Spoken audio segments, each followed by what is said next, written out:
सबसे बड़ी है मध्य प्रदेश की, और वहाँ पे हम साहब के स्पेशल सहयोग से बहुत बड़ा इथेनॉल 350 KL का लेके आ रहे हैं। मैं एक छोटी सी बात बताना चाहूँगा कि मेरे को पॉल्यूशन के अंदर प्रॉब्लम आ रही थी, और उस दिन लास्ट मीटिंग थी, मैंने किसी से सूचना पहुँचा के प्रयास किया, सेम उसी दिन मेरा पॉल्यूशन से क्लियरेंस मेरे को लगाने के लिए मिल गया। ये ऐसे काम होता है, तब लगता है कि हम कुछ काम करें। हमारे यहाँ करीब 10,000 किसान गन्ना देते हैं। मैंने साहब की योजनाओं को सुनकर एक छोटी सी योजना से प्लान किया है कि 6,000 किसान हमने तैयार किए हैं जो छोटी छोटी डेयरियां लगाएंगे। उससे हम चाह रहे हैं कि हर गांव के अंदर छोटी छोटी डेयरियां लगें, और जिसमें हर गांव की महिलाओं को सहयोग लें, और उसका छोटे से बड़े 3 गाय, 4 गाय, 5 गाय, 10 गाय, इतने तक की योजनाएं में, और 6,000 हमारे यहाँ के किसान तैयार हैं, जिससे कि उसके खाद से जैविक खेती होगी। मध्य प्रदेश के अंदर जैविक खेती के लिए हिंदुस्तान की सबसे बेस्ट जगह है जैविक खेती के लिए। अगर जो हम इस प्रयासों को जैसे डेयरी से जोड़ देते हैं और हम उनको एनिमल फीड हम देंगे, मध्य प्रदेश के अंदर एनिमल फीड बनाने के लिए सारी सुविधाएं मौजूद हैं। सबसे अच्छा मक्का हमारे यहाँ होता है, और मक्का से ही ज्यादातर एनिमल फीड बनता है, मगर हमारे यहाँ पे एनिमल फीड इतना नहीं चल रहा था। हम उसमें प्रयास कर रहे हैं कि बहुत बड़ा एनिमल फीड का प्लांट लगाएंगे, किसानों को एनिमल फीड हम देंगे, उनसे दूध हम परचेज करके उस क्वालिटी का दूध बनाएंगे जो यूरोप और बाहर जा सके। हम माननीय मुख्यमंत्री जी से निवेदन करेंगे कि जैसे यूरोप पर वहां जा रहे हैं, हमारे यहाँ से जो पोर्ट दूर है, पोर्ट के लिए सब्सिडी हम लोगों को मिले, तो एक्सपोर्ट करने के लिए एनिमल फीड और डेयरी प्रोडक्ट्स के लिए बहुत अच्छा स्कोप मध्य प्रदेश के अंदर है। जैविक खेती के लिए मध्य प्रदेश पूरा तैयार है। हमारे यहाँ नर्मदा के किनारे है, जिसमें बहुत अच्छी खेती होती है, और सारे किसान इस बात के लिए तैयार है कि छोटी छोटी डेयरियां लगाएं, जिससे कि बड़ी डेयरियां चलाना कठिन होता है, मगर छोटी डेयरी को हमने तैयार किया है कि हर गांव के हर परिवार के साथ में 5 गाय और 6 गाय या 5 भैंस उसके साथ हम उसको फिर डेवलप करें, उसके गोबर से हम उसको गांव को ही पूरे जैविक खेती में कन्वर्ट करें। मेरे पास में इस टाइम 6,000 किसान तैयार है जो एक साथ डेयरियां लगाना चाहते हैं। इसके लिए जैसे अब हमने एथेनॉल का प्लांट लगा रहे हैं, साहब के सहयोग से लग रहा है। हम देश के लिए पैसा बचाने की तैयारी है कि एथेनॉल से पेट्रोल में मिलेगा, फॉरेन करेंसी बचेगी। इसका दूसरा रूप इतना बड़ा है कि जो से 2 साल पहले, 3 साल पहले, 5 साल पहले मक्का 12 रुपए किलो बिकता था और उसके लिए किसान धक्के खाता था। आज मक्का 25 और 26 रुपए किलो मिल रहा है, और किसान को लाइन में लगना नहीं पड़ रहा, व्यापारी को उसके पास जाना पड़ रहा है मक्का खरीदने के लिए। ये एथेनॉल के प्रोजेक्ट से है। ऐसे ही अगर हम छोटे प्रोजेक्ट और गांव के लेवल पे प्रोजेक्ट बनाएंगे तो मुझे विश्वास है कि जो बाहर लोगों को नौकरी जाने, और चूंकि ग्रोथ का इंजन अर्बन एरिया ही कहा जाता है, तो हमें तेजी से शहरीकरण की ओर ध्यान देना ही पड़ेगा, क्योंकि रोजगार की संभावनाएं वहीं पर है। और आप वहाँ जाएंगे बड़े शहरों में, जरूर वहाँ से कुछ केस स्टडीज आएंगी जो हमारे शहरों पे लागू होंगी, और वहाँ पे आपको बहुत बढ़िया टाउन प्लानर मिलेंगे जो संभवतः हमारे शहरों की बहुत अच्छी टाउन प्लानिंग कर पाएंगे। क्योंकि जो लंबी दृष्टि है, दूर दृष्टि के लिए हमको बहुत लंबे समय के लिए अगर प्लान करना है, जैसे 2047 के लिए हम प्लान कर रहे हैं कई शहरों को, तो हमें इंटरनेशनल लेवल के टाउन प्लान से अपने शहर को प्लान कराना पड़ेगा। संभावना हम आशा व्यक्त करते हैं कि आप जब लौट के आएंगे तो हमको ये खुशखबरी जरूर सुनने मिलेगी। अभी हमने सुझाव मांगे गए थे, हमने आपके सचिवालय को सुझाव सौंपे हैं। और अच्छा, वो जो मैं जिस किताब का जिक्र कर रहा था, मैं आपको भेज करूँगा बाद में, आप अवश्य ले जाइएगा और सभा में आपको पढ़ने का मौका मिलेगा। बहुत धन्यवाद। और अब मैं निवेदन करना चाहूंगी श्री तेजकुल सिंह पाली जी से, president Bhopal chamber of commerce industry से, कि आप मंच पर आए। कहते हैं किसी भी शुभ कार्य पे जब जाया जाता है तो बचपन से ही जब एग्जाम्स होते थे तो मम्मी जो है हमें दही और मिश्री खिलाकर भेजती थी ताकि हम उसमें सफल हों। तो आज हम सभी यही चाहते हैं कि आपकी यात्रा मंगलमय हो। इस मंगल कामना के लिए दही मिश्री खिलाकर आपको इस यात्रा में रवानगी की जाएगी, ताकि आपकी यात्रा जो है वो सफल हो और विजय की प्राप्ति हो। एक बार जोरदार तालियां हो जाए सभी की तरफ से माननीय मुख्यमंत्री जी के लिए।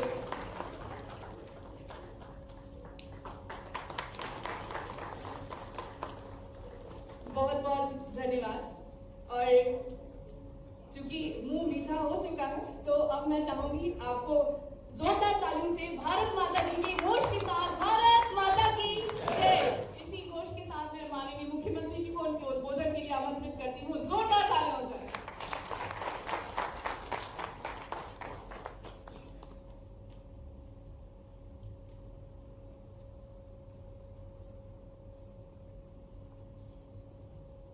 ये मेरे सामने धर्म संकट है। कई कार्यक्रमों में जाने का मौका मिलता है, कई जगह बात करने का मौका मिलता है, लेकिन इस प्रकार का कार्यक्रम बन जाए ये भी एक नई बात है कि आपने इस कार्यक्रम का जिनने भी आयोजन किया है, अभी तो मुझे मालूम ही नहीं पड़ा है। मैं आप सबका आभार मानता हूँ, तो मैं हाथ जोड़ करके आपको प्रणाम करता हूँ। हमारे राहुल जी और पूरी मित्र मंडली माननीय दिलीप जी यहाँ मौजूद है। इस अवसर पर संजीव अग्रवाल जी, डॉक्टर गौतम कोठारी जी, अध्यक्ष पीतमपुर औद्योगिक संगठन, कहाँ है गौतम जी? वाह, चले नाम कर लो तो मैं एक बार ध्यान में आ जाएगा। संजीव अग्रवाल जी आपका अभिनंदन है। गौतम कोठारी जी आपका भी स्वागत है। अध्यक्ष पीतमपुर औद्योगिक संगठन श्रीमान राजीव अग्रवाल जी, अध्यक्ष ऑल इंडस्ट्री एसोसिएशन मंडी थी, आपका भी स्वागत। श्रीमान योगेश मेहता जी, अध्यक्ष वाह AIMP इंदौर। राजेंद्र पटेल जी, उपाध्यक्ष CII। अच्छा, नमस्कार। मनोज मीत जी, अध्यक्ष क्रेडाई, आपका भी स्वागत। दिलीप भाई साहब तो है ही सही। जोरदार अभिनंदन सभी का एक बार एक स्वागत कर देता हूँ मेरी अपनी ओर से भी। अब बोलने में दिक्कत है। मैं ये सोच रहा था कि परमात्मा की लीला जैसे माननीय दिलीप जी भाई साहब ने बात कही है, ये कमोबेश हम सबके साथ। मैं मेडिकल साइंस से भी यहाँ कौन बैठे हैं? आप मेडिकल साइंस से हो संजीव जी? हमारी क्षमता, योग्यता, हमारी अंदर की पावर, आपकी सबकी जानकारी के लिए वैसे वो इससे लंबा हो जाएगा। ऐसे सहजता से हमारी शरीर रचना में भी परमात्मा ने असीम ताकत दी, असीम क्षमता दी। और जैसे कृष्ण भगवान की बात निकली तो उससे जोड़कर कहते हैं कि अभी अपन बड़े से तो नहीं पूछ सकते, अपने मुंह कितने बेटा है? एक। बेटी कितने मुंह है अपने? है 1। असली में कितने हैं? कौन बता रहा? डॉक्टर, मेडिकल साइंस वाले?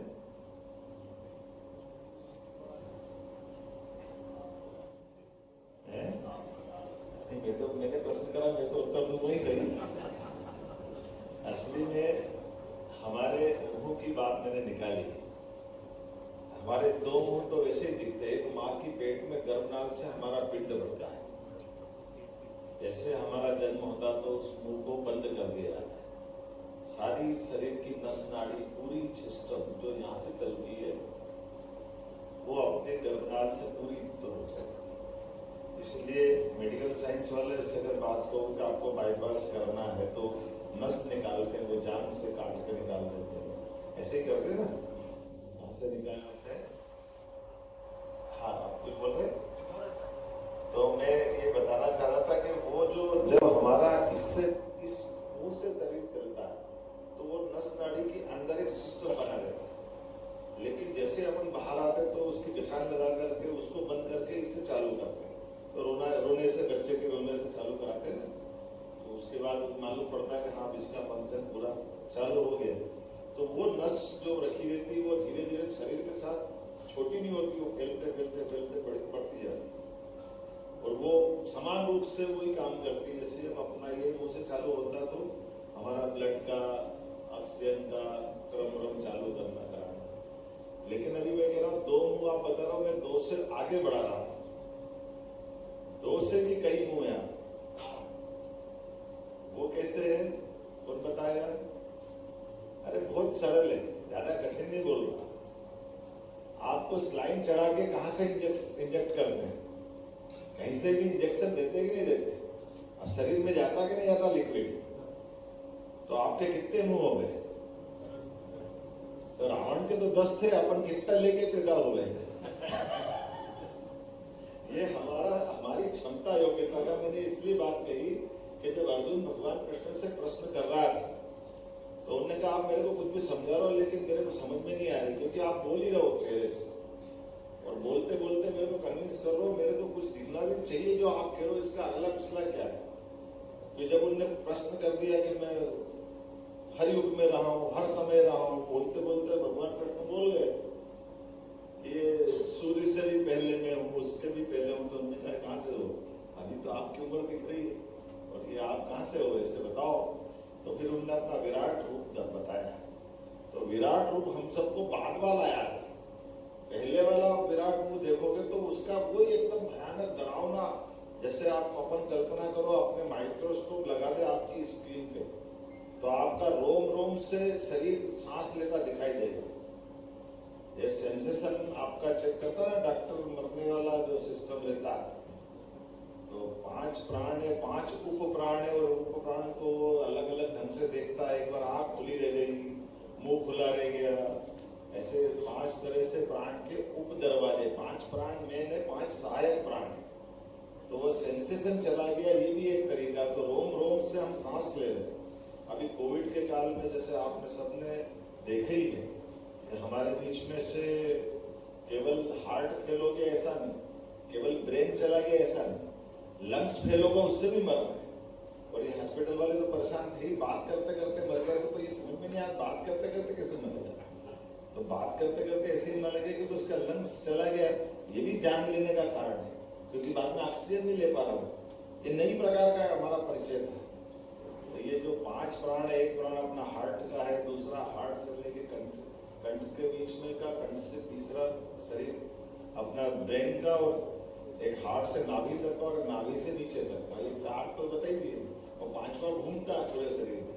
तो मैं ये क्षमता अपनी जो अपने शरीर में परमात्मा ने जो ताकत दी, ये सारी बातें मैं इसलिए कर रहा हूँ कि अब उदाहरण के लिए आपके जो व्यापार व्यवसाय के अभी अपने क्षेत्र है तो क्षेत्र कितने सारे बचे हैं, कौन कौन से क्षेत्र बचे। तो अभी हमने कुछ प्रयोग किए। मैंने परसों मेडिसिटी का उद्घाटन किया उज्जैन मेडिकल कॉलेज में। तो आप जानकारी की बताओ 55 साल में 1956 से लेकर 2003 या 4 मान लो अपनी सरकार बनने तक तो हमारे पास कुल 5 मेडिकल कॉलेज। छत्तीसगढ़ को चूंकि हट गया नहीं तो उसको जोड़ दो 6, लेकिन 55 साल में 5 मेडिकल कॉलेज। और ये 20 साल में अभी हमने अब 5 से भी 17वें 3 अपन ने इस साल चालू कर दिए प्रधानमंत्री से, नीमच, मंदसौर और सिवनी के 17 हो गए, 13 हमारे प्राइवेट। तो ये अभी की स्थिति में हमारे पास ये 20 साल में 12 चालू कर दिया। और अब हमने एक ही साल में आए भी टेंडर लगाया तो 12 का लगाया। तो एक ही साल में 12 मेडिकल कॉलेज। अब समझने वाली बात है कि मेडिकल कॉलेज में क्या लगता है और मेडिकल कॉलेज होते क्या है। इतना अपने लिए मैं आपकी साइड से कह रहा हूं कि ये जो हमारे 1 रुपये का भी जो महत्व है व्यापार व्यवसाय का पहला सिद्धांत, हमारा रुपया रुपये में तो चले, 1.25 रुपये में चला, 1.5 रुपये में चला तो बहुत अच्छा अपना व्यवसाय है, लेकिन यहाँ रुपये को 5 पैसे में भी नहीं चला रहे। दुर्भाग्य कैसा है कि हॉस्पिटल है, अब मेडिकल कॉलेज बनेगा तो मेडिकल कॉलेज का अलग से हॉस्पिटल रहेगा। दुनिया में कहीं नहीं होता है, ये केवल अपने भारत में होता है। भारत में भी अपने यहाँ और बड़े वाले हैं, मेडिकल एजुकेशन अलग और हेल्थ डिपार्टमेंट अलग। अरे भैया जो प्रैक्टिकल करने जाएगा बच्चा वो कहाँ जाएगा। हमारा बच्चा क्लासरूम में पढ़ रहा और जो पढ़ा रहा वही तो प्रैक्टिकल डॉक्टर कराएगा। डॉक्टर दोनों जगह, लेकिन दोनों अलग अलग डॉक्टर रहना चाहिए। अभी जबरदस्ती का पैसा बिगाड़ने वाली बात। हमने आते ही शपथ लेते ये दुकान खत्म करी, ये नाटक नहीं होना चाहिए। एक ही विभाग होना चाहिए, एक ही मंत्रालय, 1-1 रुपया जहां जहां से बच सकता है वो बचना चाहिए। वो क्यों नहीं बचना चाहिए। मैं इस सिद्धांत में चूंकि थोड़ा सा आपके सबके साथ में काम करने का अनुभव भी रहा, जैसे उज्जैन में मैं प्राधिकरण अध्यक्ष था तो मेरे प्राधिकरण के अध्यक्ष बनने के टाइम 80% हमारी आय का तनख्वाह बांटने में जाता था। केवल 20% से हम डेवलपमेंट करते थे। तो हमने कहा ये ऐसा क्यों है भाई? तो बोले साहब कुछ तो चलता सिस्टम, ऐसी योजना बनती है। हमने कहा छोटी योजना मत बना, बड़ी योजना बना। तो बड़ी योजना बनाने लगे तो आपको ध्यान में गिरा जो पहले बार में जहाँ हमारा 4-5 करोड़ का प्राधिकरण था, 50 करोड़ तक चला गया। दूसरे साल में 100 करोड़ तक चला गया। अब हमारी जो आय होने लगी अलग से, एक भी आदमी को बाहर नहीं किया। जो 80% का हमारा स्थापना व्यय था वो 7% पे लिया है हम। कोई को बाहर नहीं किया, आय भी नहीं बढ़ी। और प्राधिकरण में क्या नहीं बना सकता? वो कहने साहब प्राधिकरण नगर निगम की सीमा बाहर नहीं काम करेगा। हमने क्यों नहीं करेगा भाई? प्राधिकरण की नगर निगम सेवा के बाहर करना चाहिए। बोले प्रदेश से अनुमति नहीं मिलती। हमने प्रदेश से अनुमति ले लेंगे, हमारे को क्या दिक्कत? ब्रिज नहीं बना सकते, ब्रिज कॉर्पोरेशन ब्रिज बनाएगा। क्यों बनाएगा? जब हमारे पास 10 करोड़ रुपए लेके हम ब्रिज बनाना चाहते हैं तो सरकारी हम क्यों नहीं कर सकते? तो उन्होंने कहा नहीं वो ऐसा है कि वो पीडब्ल्यूडी बनाएगी। हमने कहा पैसा हमारा, तो हम कंसल्टेंट बुला ले, एजेंसी बुला ले, उसको मॉनिटर कर ले ढंग से, उसमें क्या परेशानी? तो ऐसे कई सारे प्रयोग उस समय किए थे, परमात्मा की दया से वो सफल रहे। आज भी मैं आपके बीच बात कर रहा हूँ तो ये इसलिए कर रहा हूँ कि जैसे उदाहरण के लिए प्रयास तो है अपना, जैसे मेडिकल फील्ड की बात है। आज की स्थिति में अगले 2 साल के अंदर अभी तो प्रयास ये रहेगा कि हमारे 8 मेडिकल कॉलेज बनाने की स्थिति में निर्माणाधीन है। 12 का टेंडर लग गया, 17 चालू है, 13 प्राइवेट। तो 17 और 13 और 12 का टेंडर हमने अभी लगाया और 8 बन रहे हैं। कितने हो जाएंगे? 50 मेडिकल कॉलेज। और उसके बाद में अभी फिर 5 दूसरी लाइन में है। तो हमारे पास जितने जिले ये हमारे पास, मैं इसको इसलिए नहीं बता रहा हूँ कि भाई आज हम मध्य में बैठे, तो मध्य में बैठे तो एक मेडिकल कॉलेज में बच्चा पढ़ता है तो वो पूरी देश की सेवा करता है, विश्व की सेवा करता है। तो मेडिकल टूरिज्म भी डेवलप होना चाहिए, उसमें क्या बड़ी बात है? दुनिया के नक्शे पे देखो तो कई सारे देश वहाँ उनके यहाँ कितना लंबा टाइम मिलता है। और एक मेडिकल कॉलेज खुलेगा तो एक चीज नहीं, उससे कितनी प्रकार की नर्सिंग, पैरामेडिकल, उसका स्टाफ, बाकी व्यवस्था है। फिर ये टूरिज्म की बात करें तो आपके यहाँ उदयपुर के अपन की बात कर रहे हैं, उदयपुर से आगे यहाँ निकल जाए अपने बहुत सारी चीजें। ऐसे एक नहीं, अभी तो मैंने तो कोशिश की है। अब देखो भगवान जो चाहेगा। आप अंदाज लगा लो कि हमारे यहाँ इसरो वो अकेला वो साउथ से पूरे देश के अंदर सारा इन्वेस्टिगेशन का और रिसर्च के काम नहीं सब होते हैं। वहां क्यों होना चाहिए? एक उत्तर भारत में भी होना चाहिए। तो हमने लगे काम पे इसमें दौड़ते दौड़ते कि अपने उत्तर भारत में और मध्य प्रदेश में नंबर आना चाहिए। और इसमें रिसर्च हो, इसमें क्या है? तभी ये सोमनाथ जी जो अपने इसरो के चेयरमैन है, उनके साथ हमने कहा युवा संवाद विक्रमादित्य युवा वैज्ञानिक सम्मेलन करो। और युवा वैज्ञानिक सम्मेलन हर संवाद लेवल पे करो, प्रदेश लेवल पे करो। जितने हम अपने बच्चों को प्रोत्साहन देंगे उसमें क्या गलत है? आईआईटी लाना चाहिए। हमने कहा आईआईटी को कैसे लाना चाहिए? कान पकड़ के लिए आए। अभी हमने कहा आईआईटी तो एक आईआईटी इंदौर में है और एक आईआईएम इंदौर में है। यहाँ है कि नहीं मालूम नहीं है ना? हमने उज्जैन में खोल दिया। अरे पास थोड़ी है, इसके फार्मूले अपने को आते हैं। आप जैसे ही बैठा हूं ना इधर से, मैं इधर बाद में आया हूँ। हमने कहा आईआईटी का सैटेलाइट टाउन उज्जैन लिया हो, हमारा कैंपस वहां होगा, बात यहाँ हो जाएगी। तो इंजीनियरिंग कॉलेज के अंदर आईआईटी का सैटेलाइट टाउन लिया है।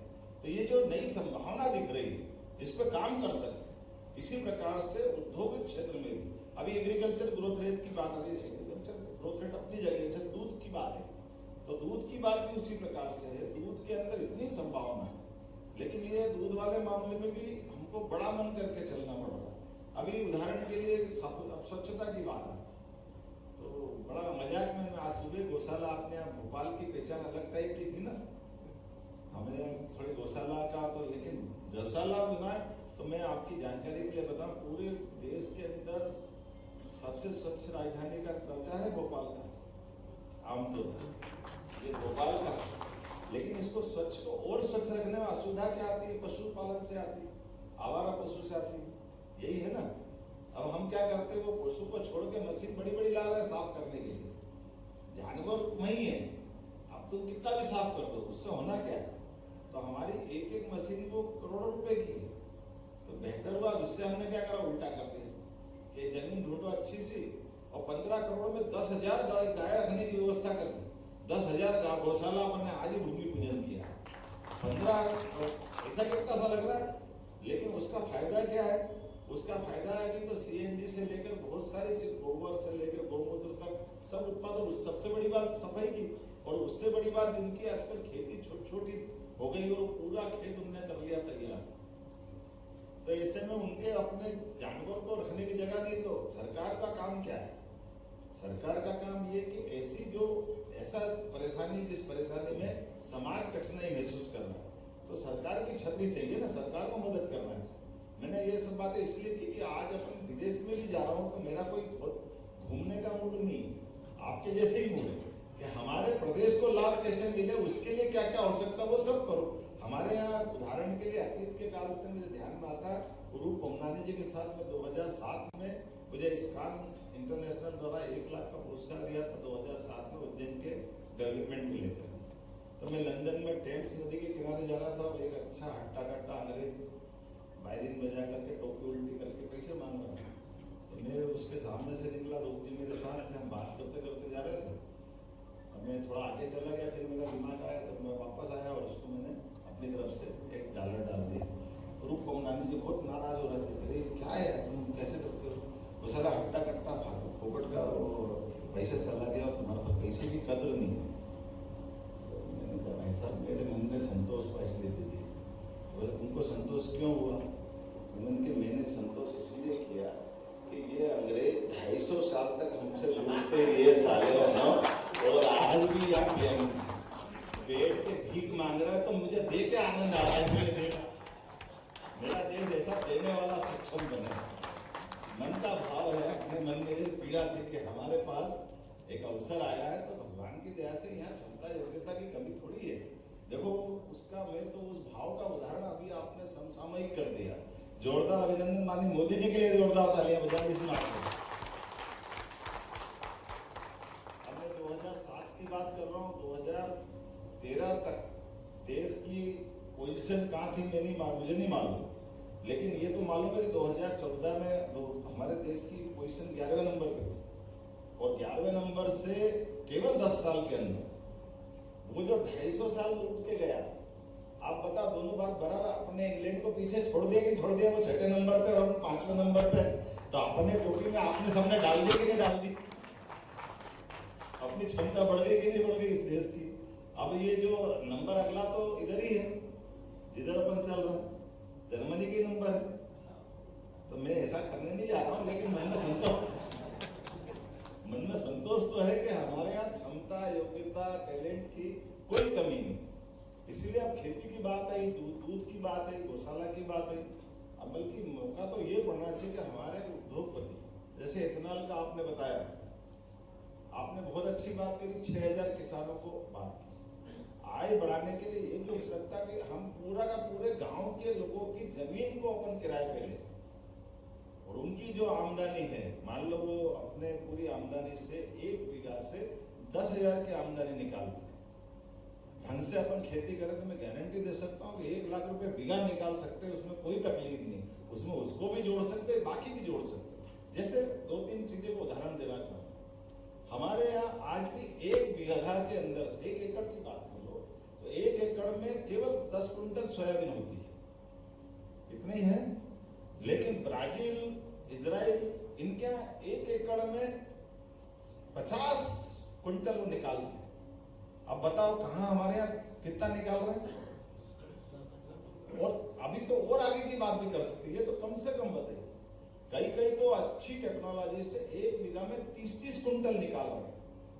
ये इजराइल, जहां जिसके पानी के अपने आप 30 इंच से ऊपर पानी है, लेकिन वहां तो 8-9 इंच में गिर रहा है, लेकिन उसके बाद भी वो इसी नई तकनीक के बलबूते। हमारे लिए उसकी आबादी देखो, इजराइल की तो 1 करोड़ के अंदर की आबादी, 90-92 लाख, 1 करोड़ भी पूरा नहीं। लेकिन अपने दुश्मन को मारने के लिए और अपने देश को बचाने के लिए नई तकनीक का कितना जबरदस्त उपयोग करता है। कभी कोई सोचेगा कि हमारे वाकी टाकी में भी और पेयजल में कोई बम बन सकता है? ये वो ही कर सकता, लेकिन जब वो कर सकता तो हम तो 145 करोड़ से ऊपर है, हमारे देश को क्यों नहीं सोचना चाहिए? ऐसी एक नहीं कई सारी बातें कर सकते। लेकिन आज तो परमात्मा की दया से ये अपन बाहर भले जा रहे हैं, लेकिन बाहर जाने का लाभ तब मिलेगा कि जब हमारे यहाँ के जितने भी अपने उद्योगपति है मध्य प्रदेश के, इन व्यवस्थाओं के बलबूते पर अभी हमने टारगेट किया अपनी सरकार के बजट का कि हम इसको डबल करेंगे। हमारा अभी तो इतना ही जा रहा है कि जो हमारा 3.5 लाख 3.25 लाख करोड़ का मुझे मिला था, हमने उसको 5 साल में, बल्कि उसको भी 15 से 17% हर साल में बांटा है। और आपने सबने देखा होगा भगवान की दया से कि प्रदेश में एक अनुकूल माहौल बना आप सबके कारण से। इसलिए हमारी प्रायोरिटी भी है कि पहली प्रायोरिटी हमारे प्रदेश के लोगों को, और ज्यादा अच्छी बात है कि ये सारी बातों का बाहर वाले यहाँ के बाद पहले जो ऑलरेडी काम कर रहे हैं वो 1 से 2 काम करें, और बाहर वाले आए तो प्रदेश में आए, और प्रदेश के बाद देश में आए, और देश के बाहर फिर जो बाहर है वो हमारे पास है। हमारा अपना यहाँ का व्यक्ति भूखे मरे और दूसरा माल खाए, ये तो समझ में नहीं आता। हमारे लिए यहाँ वालों की प्राथमिकता होना चाहिए, लेकिन वो प्राथमिकता रहेगी, लेकिन फिर भी आधुनिक समय में नई टेक्नोलॉजी का लाभ लेते जितना आगे बढ़ा सकते जरूर बढ़ाना चाहिए। और ये वास्तव में हमारे लिए आदर्श है। दिलीप भाई साहब या संजीव अग्रवाल जी, देखो ना मल्टीपर्पज क्या क्या काम कर रहे हैं, ऐसे ही करते रहना चाहिए। भगवान ने अपने देवी देवताओं के 10 हाथ या 5 हाथ बताए, तो वो अपने लिए वो अलग अलग काम कर रहे हैं, ये मान के चलो। व्यक्ति तो एक ही है, हाथ इतने प्रकार से लिखाने का भाव ये कि हर काम कर सकते, कोई असंभव नहीं। तो आज के इस अवसर पर इसको किसी ने कहा कि मेरे घर में आए थे, मेरा तेरा नहीं, ये सरकार की व्यवस्था। आज मेरा है, कल किसी और का रहेगा, लेकिन जिसका भी रहेगा वो अपनी ड्यूटी से उसको सिद्ध करे, सार्थक करे। इस भाव के साथ आप सबका वंदन करता हूँ, अभिनंदन करता हूँ, आप सबको प्रति धन्यवाद देता हूँ।